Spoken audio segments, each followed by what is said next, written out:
In short, they asked too much and they offered too little. কানাডার রপ্তানির ৭২% অর্থাৎ ৩/৪ রপ্তানি হয় মূলত যুক্তরাষ্ট্রে। অর্থাৎ যদি শুল্ক আরোপের ফলে পণ্য রপ্তানি কমে যায় তাহলে এখানকার উৎপাদন কমবে, এখানকার মানুষ চাকরি হারাবে। কিন্তু যেই পণ্যগুলো অবধারিতভাবে যুক্তরাষ্ট্রে নিতেই হবে বা যুক্তরাষ্ট্রে যাবে বাড়তি ৫০% শুল্ক আরোপের মাধ্যমে, সেই পণ্যগুলো আমেরিকার ক্রেতাদের কিনতে হবে বাড়তি দামে। তাহলে দুই দেশের মানুষই ক্ষতিগ্রস্ত হচ্ছে। একদিকে মানুষ চাকরিহারা হচ্ছে, অন্যদিকে মানুষ বাড়তি খরচ করে তাদের জীবন জীবিকা নির্বাহ করতে হচ্ছে, অর্থাৎ তাদের পণ্য কিনতে হচ্ছে। কিছু কিছু পণ্য আছে যা কানাডার উপর মার্কিন যুক্তরাষ্ট্রকে অবশ্যই নির্ভর করতে হবে, কিছুটা কাটাকঞ্চিত। কিন্তু দুই দেশের রাজনৈতিক শক্তি, রাজনৈতিক পক্ষগুলো এই অবস্থায় দাঁড়িয়েছে যেখান থেকে ফিরে আসাটা খুবই কষ্টকর। কারণ আগস্টের ৩য় সপ্তাহে দীর্ঘমেয়াদী যেই চুক্তির সম্ভাবনা ছিল, যেই নিয়ে আলোচনা হচ্ছিল, সেটি ভণ্ডুল হয়ে গেছে। মার্কিন যুক্তরাষ্ট্র কেন এমনটা করছে তার উত্তরে হচ্ছে, যেটি বিশেষজ্ঞরা বলছেন তা হচ্ছে আমেরিকা ফার্স্ট। মার্কিন যুক্তরাষ্ট্রের বর্তমান যেই রাষ্ট্রপতি, তার যেই নীতি যুক্তরাষ্ট্র ফার্স্ট বা আমেরিকান ফার্স্ট, সেই জন্য আমেরিকায় উৎপাদনশীলতা বাড়ানো, উৎপাদন সক্ষমতা বাড়ানো এবং এখানকার মানুষের সক্ষমতা বাড়ানোর জন্য যে সারা বিশ্বের বিভিন্ন দেশের উপর শুল্ক আরোপ করেছিল এবং সেটি বাতিল হয়ে যাওয়ার পরে এখন শুধুমাত্র কানাডার উপরে যে বাড়তি শুল্ক আরোপের চেষ্টা করছে, তার ফলে এখানকার বাণিজ্য বৈষম্য আরও বাড়বে এবং দু দেশের মানুষকেই ভোগান্তির শিকার হতে হবে। সেন্ট্রাল ব্যাংকের তথ্য মতে আগামী যেই অর্থনৈতিক দুরবস্থা আসতে পারে তার অন্যতম কারণ হতে পারে এ ধরনের ট্যারিফ যুদ্ধ। আর এর ফলে দু দেশই ক্ষতিগ্রস্ত হবে সমানতালে। কারণ দীর্ঘদিন যাবৎ প্রতিবেশী এই দুই দেশের মধ্যে বাণিজ্য বা পণ্য আমদানি রপ্তানিতে যেই সম্পর্ক স্বাভাবিকভাবে বজায় ছিল, সেটি এখন হুমকির মুখে। আর এর ফলে বিশেষ করে অটো পার্টস বা অটো কার, যেগুলো অটোমোবাইলের উৎপাদন, সেটি কোনো কোনো ক্ষেত্রে দেখা গেছে যে একই পার্টস হয়তো মার্কিন যুক্তরাষ্ট্রে কিংবা মেক্সিকোতে তৈরি হচ্ছে, সেটি ঘুরে এসে কানাডায় অ্যাসেম্বলিং হচ্ছে, তারপরে সেই ফিনিশড প্রোডাক্ট অর্থাৎ সেই গাড়িটি হয়তো মেক্সিকোতে কিংবা মার্কিন যুক্তরাষ্ট্রে আবারও ফিরে যাচ্ছে, বিক্রি হচ্ছে। তাহলে একই পণ্য, একই উৎপাদনের বিভিন্ন ক্ষুদ্রাংশ যখন বারবার আমদানি এবং রপ্তানি হবে, বারবার এর উপর শুল্ক আরোপ করা হবে, তখন মূল যেই ফিনিশড প্রোডাক্টটি আছে সেটি যখন বাজারে বিক্রি হবে সাধারণ ক্রেতার কাছে, সেটির মূল্য অনেকখানি বেড়ে যাবে। আর এর মূল্য দিতে হবে সাধারণ ক্রেতাকে।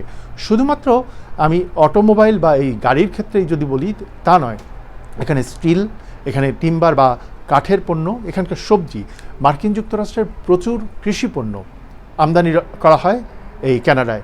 অর্থাৎ সেই পণ্যের উপর যদি আবার কানাডা শুল্ক আরোপ করে, যেহেতু কানাডার প্রধানমন্ত্রী বলেছেন ডলার ফর ডলার, অর্থাৎ $1 সমান যদি $1 পর্যায়ে আসে, তাহলে এই ক্ষতিগ্রস্ততা এবং সাধারণ মানুষের ক্ষতির পরিমাণটা আরও বাড়বে।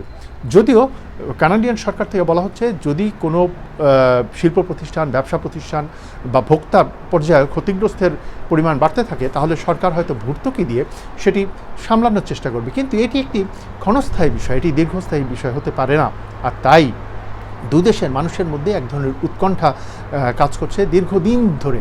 কানাডা, মেক্সিকো এবং মার্কিন যুক্তরাষ্ট্র, এই উত্তর আমেরিকার 3 দেশের মধ্যে যে বাণিজ্য সম্পর্ক বিরাজমান, সেই সম্পর্কটি নষ্ট হবে।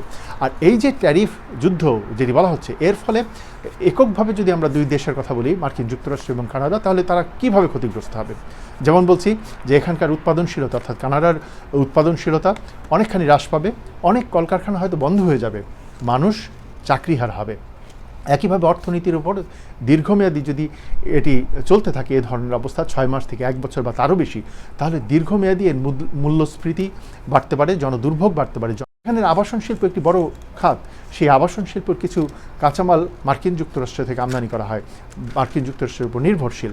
সেই পণ্যগুলো যখন আমদানি করা হবে এবং তার শুল্ক আরোপ করা হবে, সেখানে দেখা যাবে হয়তো বাড়ির দাম আগের চেয়ে আরও বেড়ে যাচ্ছে, নাহলে বাড়ি তৈরির যে প্রবণতা সেটি কমে যাবে। অর্থাৎ আবাসন প্রকল্প বা আবাসন শিল্প যে একটি বড় অর্থনৈতিক চালিকা শক্তি হিসেবে এই অর্থনীতিতে কাজ করে, সেটি মুখ থুবড়ে পড়বে।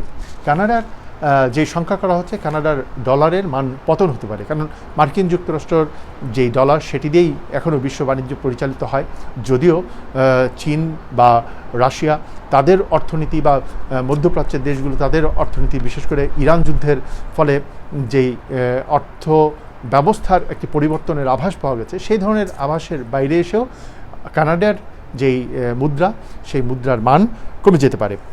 অন্যদিকে জ্বালানি সংকট তৈরি হতে পারে এবং কানাডা এই পৃথিবীতে বা এই অঞ্চলের মধ্যে ক্রুড অয়েল উৎপাদনের অন্যতম একটি ক্ষেত্র, এবং কিন্তু কানাডা তাদের যেই জ্বালানি উৎপাদন করে সেটির রিফাইনারি আবার আমেরিকায় হয়। অর্থাৎ একটি পণ্য যখন ক্রুড অয়েলটি মার্কিন যুক্তরাষ্ট্রে যাবে, এক ধরনের পণ্য শুল্ক আরোপ করা হবে, এটি যখন ফিনিশড প্রোডাক্ট হিসেবে আবার আসবে তখন মূল জ্বালানি তেল, ফিনিশ জ্বালানি তেলের দাম বেড়ে যাবে। আর এই জ্বালানি তেলের উপর নির্ভর করে কারখানা চলে, গাড়ি চলে, অন্যান্য সমস্ত অর্থনীতি এর উপর নির্ভরশীল। তাহলে সেই পণ্যগুলোর উপর দাম বাড়বে এবং এর দায় মেটাতে হবে সাধারণ ক্রেতাদের। মার্কিন যুক্তরাষ্ট্র যেমন বলেছিলাম, সাধারণ ক্রেতারা তাদের বাড়তি মূল্য পরিশোধ করে তাদের নিত্যপণ্য বা ভোগ্যপণ্য বা বিলাসপণ্য ক্রয় করতে বাধ্য হবেন। ঠিক তেমনি কানাডার মানুষকেও এর ভোগান্তি স্বীকার হতে হবে। অন্যদিকে আমেরিকা যুক্তরাষ্ট্রের সংকটগুলো ধীরে ধীরে বাড়তে থাকবে এবং এই বাড়তে থাকার ফলে সাধারণ মানুষের যেই ক্ষতিগ্রস্ততার পরিমাণ এটি দিনে দিনে বাড়বে এবং এক ধরনের রাজনৈতিক ক্ষোভ তৈরি হতে পারে মানুষের মধ্যে দুই দেশের প্রতি, যেটি কখনোই কেউ কামনা করে না। এবং এর মধ্যেই দেখা গেছে যে গত কয়েকদিন আগে এখানে ভ্যানকুভারে একটি খেলা হচ্ছিল, যেই খেলায় যুক্তরাষ্ট্র এবং কানাডার দুইটি টিমের খেলা হচ্ছিল। যখন জাতীয় সঙ্গীত বাজানো হয়েছে মার্কিন যুক্তরাষ্ট্রের, তখন উপস্থিত অনেক দর্শক সেখানে দুয়োধ্বনি দিয়েছেন। এ ধরনের সাধারণ মানুষের মধ্যে বিভ্রান্তি, বিভেদ সৃষ্টি না হওয়াটাই কাম্য। কিন্তু মার্কিন যুক্তরাষ্ট্রের পক্ষ থেকে বা কানাডার অনাগ্রহের কারণে বা আগ্রহের কারণে কিংবা কানাডা সম্প্রতি যেই মার্কিন যুক্তরাষ্ট্র ভিত্তিক যেই ব্যবসা বাণিজ্যের যেই প্রচলিত ধারা ছিল তার বাইরে গিয়ে কানাডাও অন্য নির্ভরশীলতা খোঁজার চেষ্টা করছে, যেমন চায়না কিংবা ইউরোপে তাদের বাজার খোঁজার চেষ্টা করছে তাদের পণ্য বিক্রির ক্ষেত্রে কিংবা কোনো কাঁচামাল আমদানির ক্ষেত্রে। এ ধরনের অবস্থা কানাডিয়ান অর্থনীতির ক্ষেত্রে একটি স্বাবলম্বী অর্থনীতি নিয়ে আসতে পারে। তাদের যেই সংকট আসবে বলে মনে করা হচ্ছে সেটি থেকে বের হয়ে আসার একটি পথ তৈরি হতে পারে বলে অর্থনীতিবিদরা মনে করতেন। কিন্তু এই তাৎক্ষণিকভাবে যেই ক্ষতিগ্রস্ততা তৈরি হবে এবং অর্থনীতির উপর চাপ পড়বে, বিশেষ করে কোভিড মহামারীর পর থেকে যে ধরনের এক ধরনের মন্দা অর্থনীতির প্রভাব এই অঞ্চল সহ সারা বিশ্ব মোকাবেলা করছে, সেই ধরনের সংকট আরও দীর্ঘস্থায়ী হবে এবং মানুষের মধ্যে অনাস্থা তৈরি হবে, মানুষের মধ্যে দুর্ভাবনা এবং বেকারত্ব যদি বেড়ে যায়, কাজ না থাকে কিংবা দ্রব্যমূল্যের মান বেড়ে যায়, দাম বেড়ে যায়, তাহলে যে ধরনের কষ্ট মানুষের মধ্যে তৈরি হবে সেটি দীর্ঘস্থায়ী লাভ করতে পারে। এই থেকে মোকাবেলার জন্য রাজনৈতিক পক্ষগুলোকে, দুই দেশের রাজনৈতিক পক্ষগুলোকেই সমঝোতার মাধ্যমে এই সংকট কাটানোর জন্য সবাই আহ্বান করছেন। এবং এই যে কানাডার যে ক্ষতিগ্রস্ততার পরিমাণ, তার সবচেয়ে বেশি ক্ষতিগ্রস্ত পরিমাণ পড়বে হচ্ছে অন্টারিও প্রভিন্স বা যেখানে সবচেয়ে বেশি মানুষ বসবাস করে কানাডার। সেইখান থেকেই এখানকার প্রিমিয়ার অবশ্য বলেই দিয়েছেন, যদি মার্কিন যুক্তরাষ্ট্র এ ধরনের বাড়তি করারোপের সত্যিই সিদ্ধান্ত গ্রহণ করে এবং বাস্তবায়নের চেষ্টা করে, তাহলে এখান থেকে যেই বিদ্যুৎ নিয়ে আমেরিকার মার্কিন যুক্তরাষ্ট্রের 3-4টি প্রভিন্স এখানকার বিদ্যুতের উপর নির্ভরশীল, সেই বিদ্যুৎ তিনি বন্ধ করে দিবেন। এর আগে যখন 2024 সালে মার্কিন যুক্তরাষ্ট্রের পক্ষ থেকে শুল্ক আরোপের ঘোষণা এসেছিল, তখনও কিন্তু এই অন্টারিওর প্রিমিয়ার ডাকফোর্ড 25% শুল্ক আরোপের কথা বলেছিল এই বিদ্যুৎ রপ্তানি ক্ষেত্রে, বিদ্যুৎ সেই আমেরিকার প্রভিন্সগুলোতে পাঠানোর ক্ষেত্রে। এ ধরনের ঘটনা ঘটলে দুই দেশের মানুষ যেমন ক্ষতিগ্রস্ত হবে, দুই দেশের মানুষের মধ্যে আস্থার সংকট তৈরি হবে এবং সেই ধরনের অবস্থা থেকে উত্তর ফিরে আসার জন্য রাজনৈতিক পক্ষগুলোকে খুব দ্রুত এর সমাধান বের করার জন্য আহ্বান জানানো হচ্ছে।